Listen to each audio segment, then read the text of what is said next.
നമുക്കൊപ്പം വി അരുൺ കൂടി ചേരുകയാണ്. അരുൺ, ഇതുവരെ നമ്മൾ കഴിഞ്ഞ ഈ അടുത്ത കാലത്തെ തെരഞ്ഞെടുപ്പുകളൊക്കെ നോക്കുകയാണെങ്കിൽ അവിടെ ഈ വെൽഫെയർ പാർട്ടിയുമായിട്ടുള്ള ബന്ധം, UDFന്റെ ബന്ധം ചൂണ്ടിക്കാണിച്ചുകൊണ്ട് കടുത്ത വിയോജിപ്പ് LDFന്റെ ഭാഗത്തു നിന്നും ഉണ്ടാവുകയും എല്ലാ വർഗീയ ശക്തികളുമായി ഞങ്ങൾ വിട്ടുവീഴ്ചയില്ലാത്ത നിലപാട് സ്വീകരിക്കുന്നുണ്ട് എന്ന് പ്രഖ്യാപിക്കുന്നതുമാണ് നമ്മൾ കണ്ടിട്ടുണ്ട്. അപ്പോൾ പോലും UDF മുൻകാല ചെയ്തികൾ, മുൻകാല ബന്ധങ്ങൾ, മദനിയുമായി ഒരു വേദി പങ്കിട്ടത് ഉൾപ്പെടെയുള്ള തെളിവുകളുമായി വന്നിട്ട് അത് വലിയ രീതിയിൽ ക്ലാഷ് ഉണ്ടാക്കുന്നത് നമ്മൾ കണ്ടിട്ടുണ്ട്. പക്ഷേ ഇവിടെ ഇപ്പോൾ നോക്കൂ, ഒരേ സമയം PDPയുടെ പിന്തുണ വാങ്ങിച്ചുകൊണ്ട് അവർ പീഡിതരുടെ പാർട്ടിയാണ് എന്ന് പറഞ്ഞുകൊണ്ട് ജമാഅത്തെ ഇസ്ലാമിയുമായുള്ള മുന്നണിയുടെ ബന്ധത്തെ എതിർക്കുകയാണ് LDF ചെയ്യുന്നത്. നമുക്കറിയാം, നിലമ്പൂരിനെ സംബന്ധിച്ച് 45% ഹിന്ദു വോട്ടുകളുള്ള ഒരു മണ്ഡലമാണ്, 43% ന്യൂനപക്ഷ വോട്ടുകൾ. ന്യൂനപക്ഷ വോട്ടുകൾ നിർണായകമാണെങ്കിലും അതിന്റെ കണക്ക് ഇങ്ങനെയാണ്. അങ്ങനെ ഒരു മണ്ഡലത്തിൽ ഒരേ സമയം PDPയുടെ പിന്തുണ വാങ്ങിക്കൊണ്ട് ജമാഅത്തെ ഇസ്ലാമിക്കെതിരായിട്ടുള്ള ഒരു നിലപാട് പറയുക എന്നത് LDFനെ സംബന്ധിച്ച് എത്രമാത്രം കഴിയും, എങ്ങനെ അത് പ്രതിഫലിക്കും?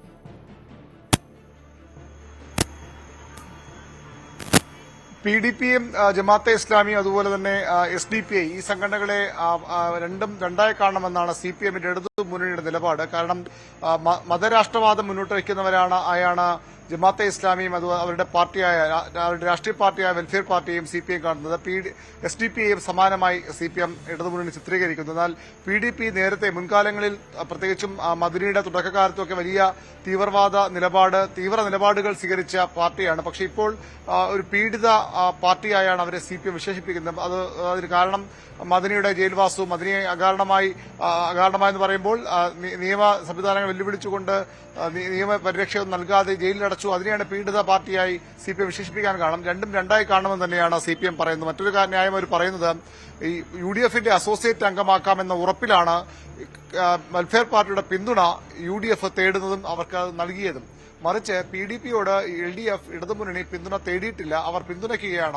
അവരുടെ വോട്ട് ഇടതുമുന്നണിക്ക് ചെയ്യുമെന്ന് പറയുകയാണ്. ഇടതുമുന്നണിയുടെ വോട്ട് ചെയ്യുമെന്ന് പറയുന്ന ആരെയും ആ രീതി വേണ്ടെന്ന് പറയില്ല. പക്ഷേ ജമാഅത്തെ ഇസ്ലാമിയെ ഒരു വർഗീയ കക്ഷിയാക്കി, അല്ലെങ്കിൽ ഒരു ഘടകകക്ഷിയാക്കി മാറ്റാൻ, അസോസിയേറ്റ് അംഗമായി മാറ്റാനാണ് അവരുടെ രാഷ്ട്രീയ പാർട്ടിയായ വെൽഫെയർ പാർട്ടിയെ മാറ്റാനാണ് കോൺഗ്രസ് UDF ശ്രമിക്കുന്നത്. അതാണ് വാദം ഉന്നയിക്കുമ്പോൾ വെൽഫെയർ പാർട്ടിക്കെതിരെ അതിശക്തമായ നിലപാടെടുക്കുമ്പോൾ നമുക്ക് തന്നെ അറിയാം. നമ്മൾ News 18 പുറത്തുവിട്ട ഒരു ഇന്റർവ്യൂ, ജമാഅത്തെ ഇസ്ലാമി കേരള അമീർ മുജീബ് റഹ്മാനുമായി News 18 നേരത്തെ നടത്തിയ അഭിമുഖം ചർച്ചയാകുന്നുണ്ട്. ഈ ഘട്ടത്തിൽ പിണറായി വിജയൻ പാർട്ടി സെക്രട്ടറി ആയിരിക്കെ ജമാഅത്തെ ഇസ്ലാമിയുമായി വോട്ട് ചർച്ച നടത്തിയിട്ടുണ്ടെന്നാണ് മുജീബ് റഹ്മാൻ അതിൽ പ്രതികരിക്കുന്നത്. നമുക്ക് ആ പ്രതികരണം കണ്ടതിന് ശേഷം അരുണിലേക്ക് വളരെ പെട്ടെന്ന് തിരിച്ചെത്താം.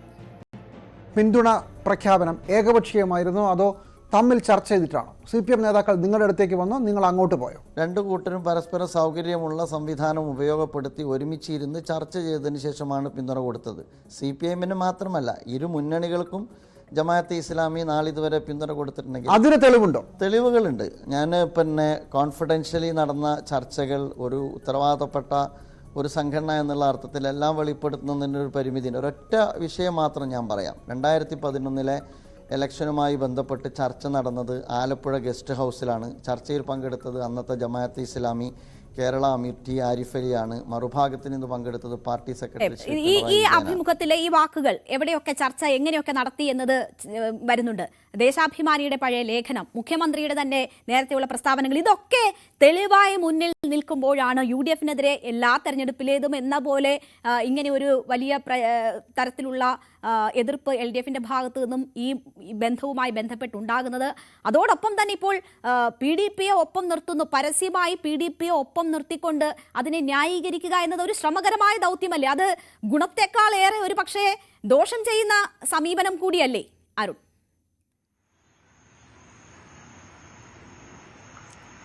അതിന്റെ ഗുണദോഷങ്ങൾ സ്വാഭാവികമായും തീരുമാനിക്കപ്പെടുക അല്ലെങ്കിൽ നിർണ്ണയിക്കപ്പെടുക തെരഞ്ഞെടുപ്പ് ഫലം വരുമ്പോഴാണ്. ഏതായാലും CPMന്റെ ഇപ്പോഴത്തെ വാദങ്ങൾ പൂർണ്ണമായും ആ രീതി നിലനിൽക്കുന്നല്ല എന്ന വസ്തുതയാണ്. കാരണം നേരത്തെ തന്നെ ജമാഅത്തെ ഇസ്ലാമി വ്യക്തമാക്കിയിട്ടുള്ളതാണ്, 2011 വരെ ഇടതുമുന്നണിക്കാണ് പിന്തുണ നൽകിയത്. ആ പിന്തുണയും തങ്ങൾ ചോദിച്ചിട്ടല്ല ഇപ്പോൾ PDPയുടെ കാര്യം പറയുമ്പോൾ തന്നെയാണ് CPM നിലപാട് വ്യക്തമാക്കുന്നത്. നിങ്ങൾ ചോദിച്ചിട്ടല്ല, ഇങ്ങോട്ട് വന്ന് പിന്തുണ അറിയിക്കുകയായിരുന്നു, അല്ലെങ്കിൽ വോട്ട് നൽകുകയായിരുന്നു.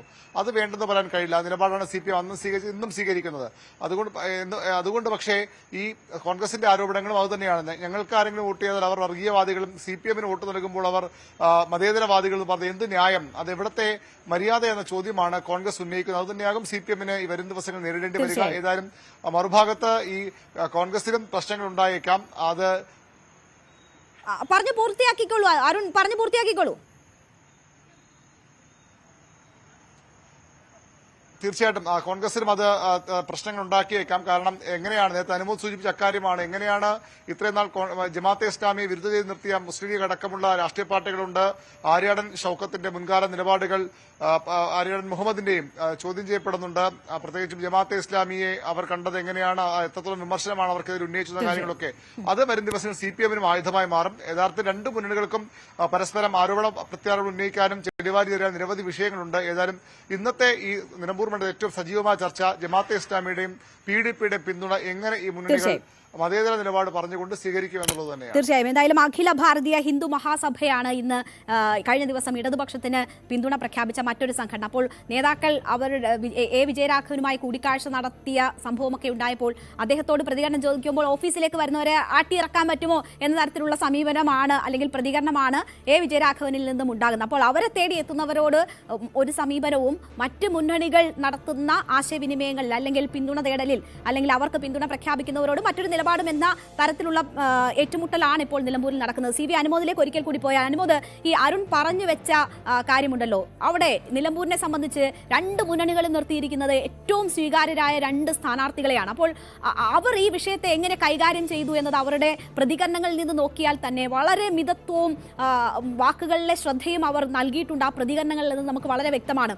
ആര്യാടൻ ഷൌക്കത്ത് മുൻപ് സ്വീകരിച്ച സമീപനമല്ല ഇത് എന്ന് പറയുമ്പോൾ കൃത്യമായും അദ്ദേഹത്തിന്റെ പ്രതികരണം ആ നിലയ്ക്കുള്ളതാണ്. മറ്റു നേതാക്കൾ പറയുന്ന പോലൊരു പ്രതികരണം സ്ഥാനാർത്ഥിയുടെ ഭാഗത്തു നിന്നും ഉണ്ടാകുന്നില്ല.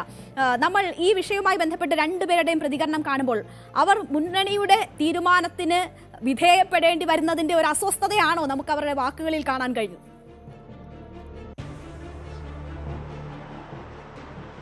ആര്യാടൻ ഷൌക്കത്ത് ഈ കാലം വരെയും പുലർത്തിയിരുന്ന ഒരു മതനിരപേക്ഷ മുഖം അദ്ദേഹത്തിനുണ്ട്. അതായത് അദ്ദേഹത്തിൻ്റെ എഴുത്തുകളിലാവട്ടെ, വായനയിലൂടാകട്ടെ, അദ്ദേഹത്തിൻ്റെ പ്രസംഗങ്ങളിലാവട്ടെ, അതിൽ പലപ്പോഴും ജമാഅത്തെ ഇസ്ലാമിക്കെതിരെ തുറന്നു പറഞ്ഞിട്ടുള്ള രാഷ്ട്രീയം അദ്ദേഹം പങ്കുവച്ചിട്ടുണ്ട്.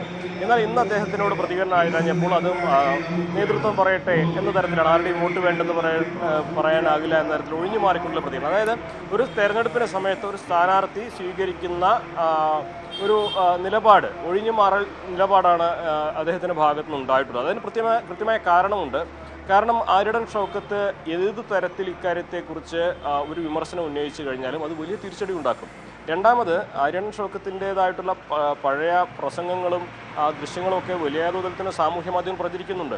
അപ്പോൾ ഇതൊക്കെ തെരഞ്ഞെടുപ്പുകൾ സ്വാഭാവികമാണെന്ന് പറഞ്ഞ് ഒഴിയാമെങ്കിൽ പോലും ഏതെങ്കിലും തരത്തിലുള്ള ഒരു പ്രതികരണം, അതായത് മുന്നണിയുടെ ഈ ഒരു നയത്തിനോ രാഷ്ട്രീയത്തിനോ എതിരായിട്ടുള്ള ചെറുതായിട്ടുള്ള ഒരു പ്രതികരണം പോലും ഈ സാഹചര്യങ്ങൾ കൂടുതൽ വഷളാക്കുമെന്ന കാര്യത്തിൽ സംശയം. പ്രത്യേകിച്ച് ജമാഅത്ത് ഇസ്ലാമി ഒരു കാലത്തും ആര്യാടൻ മുഹമ്മദിനെ പിന്തുണച്ചിട്ടില്ല, അദ്ദേഹം ആ പിന്തുണ തേടിയിട്ടുമില്ല. അപ്പോൾ ജമാഅത്ത് ഇസ്ലാമിയുടെ വോട്ട് ഈ ഘട്ടത്തിൽ നിർണായകമാണെന്ന് UDF കരുതുമ്പോൾ ആര്യാടൻ ഷൌക്കത്തിന്റെ ഭാഗത്തു നിന്നും അതിനെ ഏതെങ്കിലും തരത്തിൽ പ്രതികൂലമാക്കുന്ന തരത്തിലുള്ള പ്രതികരണം ഉണ്ടായാൽ അത് സ്വാഭാവികമായിട്ടും നിലവിൽ തന്നെ കടുത്ത മത്സരം നിലനിൽക്കുന്ന നിലമ്പൂരിൽ ആ സാഹചര്യങ്ങൾ കൂടുതൽ ദുഷ്കരമാക്കും. ഇനി നേരത്തെ സ്വരാജ് ആകട്ടെ ഒരു വർഗീയ ശക്തികളുടെയും പിന്തുണ വേണ്ടെന്ന് പറഞ്ഞിട്ട് പോലും അദ്ദേഹം ആ നിലപാട് സ്വീകരിച്ച വ്യക്തിയാണ്. പക്ഷേ നമുക്കറിയാം ഈ കാലങ്ങളായിട്ട് PDP നൽകുന്ന പിന്തുണ അത് LDFന്റെ നിലപാടിനെ തന്നെ മാറ്റിയിട്ടുണ്ട്. അപ്പോൾ സ്വാഭാവിക മുന്നണി നിലപാടിൻ്റെ കൂടെ നിൽക്കുക എന്നത് മാത്രമാണ് ഇവിടെയും സ്വരാജും ചെയ്തിട്ടുള്ളത്. ഈ രണ്ട് നേതാക്കളും രണ്ട് സ്ഥാനാർത്ഥികളും അതത് മുന്നണികളുടെ നയം, രണ്ട് മുന്നണികളുടെയും നിലപാട് അതിനനുസരിച്ച് ഇവിടെ നിലകൊള്ളുന്നു. അത് വ്യക്തിപരമായിട്ടുള്ള അവരുടെ താല്പര്യമാണോ, അവരുടെ ഇഷ്ടപ്രകാരമാണോ എന്നൊന്നും ഈ ഘട്ടത്തിൽ നമ്മൾ ചോദിക്കുന്നതും യുക്തിയല്ല, അതിനു പറ്റിയ ഒരു സാഹചര്യമല്ല എന്ന് ഈ ഘട്ടത്തിൽ നമുക്ക് വ്യക്തമായിട്ട് അറിയാം. എന്തായാലും കടന്നുള്ള ഒരു പ്രതികരണത്തിലേക്ക് എന്തായാലും നേതാക്കൾ എത്തുന്നില്ല, അല്ലെങ്കിൽ മുന്നണി പറയുന്ന അതേ സ്വരത്തിൽ ഈ വിഷയങ്ങളിൽ പ്രതികരിക്കാൻ ഇരു നേതാക്കളും ഇരു സ്ഥാനാർത്ഥികളും വസ്തുത തന്നെയാണ്. എന്തായാലും വരും ദിവസങ്ങളിലും ആവർത്തിച്ച് ഈ വിഷയങ്ങളിൽ ചോദ്യങ്ങളെ നേരിടേണ്ടി വരും. സ്ഥാനാർത്ഥികൾക്കും മുന്നണി നേതാക്കൾക്കും എങ്ങനെ നീങ്ങുന്നു എന്നത് നമുക്ക് കാത്തിരുന്ന് തന്നെ കാണണം. ഈ വലിയ രീതിയിൽ വർഗീയ സംഘടനകളുമായുള്ള ബന്ധമൊക്കെ നിലമ്പൂരിൽ ചർച്ച ചെയ്യുമ്പോഴും വഴിക്കടവിലെ കഴിഞ്ഞ ദിവസമുണ്ടായ വിദ്യാർത്ഥിയുടെ മരണവുമായി ബന്ധപ്പെട്ടുള്ള വിഷയങ്ങളും ചർച്ചയാണ്. അത് വലിയ രീതിയിൽ വനം വന്യജീവി പ്രശ്നങ്ങളും മണ്ഡലം ചർച്ച ചെയ്യുന്നുണ്ട്. നിലമ്പൂരിൽ വലിയ ചർച്ച തന്നെയാണ് ഈ വിഷയങ്ങളുമായി ബന്ധപ്പെട്ടൊക്കെ നടക്കുന്നത്. വഴിക്കടവിലെ വിദ്യാർത്ഥിയുടെ മരണത്തിൽ വനം വകുപ്പിനെ കുറ്റം പറയുന്നതിൽ അർത്ഥമില്ല എന്നാണ് NCP അധ്യക്ഷൻ തോമസ് കെ തോമസ് ഇന്ന് പ്രതികരിച്ചത്. പഴയകാല പ്രശ്നങ്ങളൊക്കെ മാറ്റി AK ശശീന്ദ്രന് പിന്തുണയാണ് നൽകുന്നത്. AK ശശീന്ദ്രൻ കഴിവുള്ള മന്ത്രിയാണെന്നൊരു സർട്ടിഫിക്കറ്റ് കൂടി തോമസ് കെ തോമസ് നൽകിയിട്ടുണ്ട്. ആ പ്രതികരണം കൂടി കാണാം. ആ ഒരു കൊച്ചിൻ്റെ മരണം നടന്നപ്പോൾ എവിടെയോ സമരം നടന്നു എന്നുള്ളതാണ്. അത് പ്രത്യേകിച്ച് മലപ്പുറത്ത് പെട്ടെന്ന് അങ്ങനെ ഒരു സമരത്തിലേക്കൊക്കെ പോയത് തെറ്റായിട്ടുള്ള നടപടിയാണെന്നുള്ളതാണ് ഒരഭിപ്രായം എൻ്റേത്. കാരണം ഒരു വിഷയം നടക്കുമ്പോൾ എന്താണെന്നുള്ള തിരക്കി അത് മനസ്സിലാക്കിയിട്ട് അതിൻ്റെ തീരുമാനത്തിലേക്ക് പോയത് നല്ലതായിരുന്നു. പിന്നെ ഗവൺമെൻറ്റിലെ മന്ത്രിയൊക്കെ കുറ്റം പറയുക എന്നുള്ളത് ഇപ്പോൾ ഒരു സാധാരണ സംഭവമായിട്ട് മാറിയിരിക്കുകയാണ്.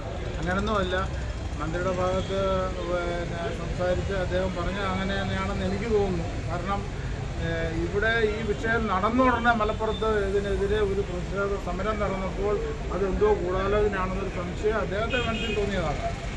സാധാരണ സംഭവമാണ്. ഈ സംഭവത്തെ സംബന്ധിച്ച് കുഞ്ഞിനെ വൈദ്യാഘാതമേറ്റ് മരിക്കാനിടയായ സംഭവം ഒരു നരഹത്യ തന്നെയാണ്. ആ നരഹത്യക്ക് അത് ചെയ്ത ആൾക്കെതിരെ കേസെടുക്കുകയും നിയമത്തിന് ഈ രാജ്യത്തൊരു നിയമമുണ്ട്, അതനുസരിച്ച് നീങ്ങുകയും ചെയ്യുന്നതാണ് അതിൻ്റെ ശരി. അതിനെ ഒരു തിരഞ്ഞെടുപ്പിൽ ലക്ഷ്യം വെച്ചുകൊണ്ട് എല്ലാവരും കേരളത്തിലെ മുഴുവൻ UDF നേതാക്കളും അങ്ങോട്ട് ചെന്ന് അവരെ വീട്ടിൽ ചെല്ലുകയും ചെയ്യാം. ഇതൊക്കെ കപട നാടകമാണെന്ന് തിരിച്ചറിയാനുള്ള ഒരു വിവേകവും ബുദ്ധിയും നിലമ്പൂരെ ജനങ്ങൾക്കുണ്ടെന്നാണ് എൻ്റെ വിശ്വാസം. ഇത് കേരളമാണ്, പൊതുജനം കഴുതയല്ല. എന്തായാലും തെരഞ്ഞെടുപ്പുമായി ബന്ധപ്പെട്ട് ഇത് ചർച്ചയാക്കിയതിലെ ഖേദം ആണ് KB ഗണേഷ് കുമാർ പറയുന്നത്. അപ്പോൾ പോലും ആരാണ് ഇതിൽ ഗൂഢാലോചന ആരോപിച്ചത് എന്നൊരു ചോദ്യം ബാക്കിയാണ്. എന്തായാലും ഇന്ന് വർഗീയ സംഘടനകളുമായിട്ടുള്ള ബന്ധം ചർച്ചയാക്കിയതോടെ രക്ഷപ്പെട്ടിരിക്കുന്നത് എന്തായാലും വനം മന്ത്രി തന്നെയാണ്. അദ്ദേഹം പറഞ്ഞ പ്രസ്താവന പിന്നീട് അതിൽ നിന്ന് അദ്ദേഹത്തിന് പിൻവാങ്ങേണ്ടി വരുന്ന സാഹചര്യം, മുഖ്യമന്ത്രിയുമായുള്ള ആശയവിനിമയത്തിന് ശേഷം പിന്നോട്ട് പോകേണ്ടി വന്ന സാഹചര്യമൊക്കെ വലിയ രീതിയിൽ നിലമ്പൂർ ചർച്ച ചെയ്യാനിരിക്കെയാണ് വർഗീയ സംഘടനകളുമായിട്ടുള്ള ബന്ധം CPM തന്നെ ഉന്നയിക്കുന്നത്, CPM സംസ്ഥാന സെക്രട്ടറി തന്നെ വിഷയമാക്കുന്നത്. എന്തായാലും ഇനി അതിൽ ചുറ്റിപ്പറ്റിയാകും നിലമ്പൂരിലെ വരും ദിവസങ്ങൾ. നമുക്ക് കാത്തിരിക്കാം എങ്ങനെ പ്രചരണം ചൂട് പിടിക്കുന്നു കൂടുതൽ എന്നത്. നിലമ്പൂർ അംഗം ഇന്നിവിടെ പൂർണ്ണമാവുകയാണ്. ഇടവേളയ്ക്ക് ശേഷം അടുത്ത വാർത്താ ബുള്ളറ്റിൻ.